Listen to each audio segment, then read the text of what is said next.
Sa tulong ng sumbong ng mga kinatawan ng Chinese Embassy, sinalakay ng PNP Anti-Kidnapping Group ang safe house na ito sa Las Piñas. Target nilang i-rescue ang dalawang Chinese na kinidnap umano na mga kapwa nila Chinese at itinago sa bahay.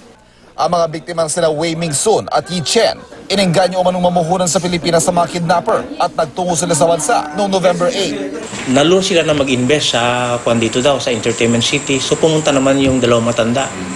Sinundo nila sa airport, Terminal 2. And from airport, diniretso na sa safe house. Habang bihag ng mga kidnapper, sinasaktan umano ang mga biktima.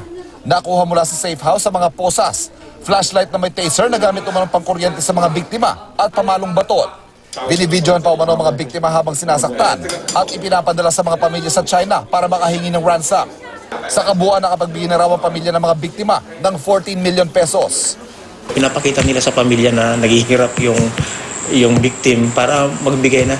Sa parehong safe house, na-rescue rin ng dalawang iba pang Chinese, sina Sanju Lee at Lee Mei-Wu, na hawak din ng parehong grupo ng mga kidnapper.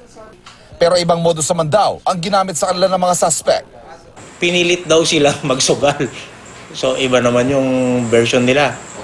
And then hanggang nagkapatong-patong yung utang, and then from there, sinisingil na yung mga parents sa pamilya sa China. Hirap mang mag-Ingles, ikinuwento ng isa sa mga biktima ang pananakit na dinanas sa mga kidnapper. 1 milyong piso raw ang hiningi ng mga kidnapper sa kanyang pamilya para matigil ang pananakit. Positibo niyang kinilalang dalawa sa mga narestong suspect na nanakit at nagsilbing bantay niya. This one, every day, look at me. If I sleep, Yes. I will use that. Handcuffs, Yes, yes, handcuffs. Ang 4 na narestong suspect pawa mga tourist visa lang ang hawak at labas-masok lang daw sa bansa at naglalagi sa mga kasino sa Pasay. Target ngayon ng follow-up operation ng umaning mastermind ng grupo.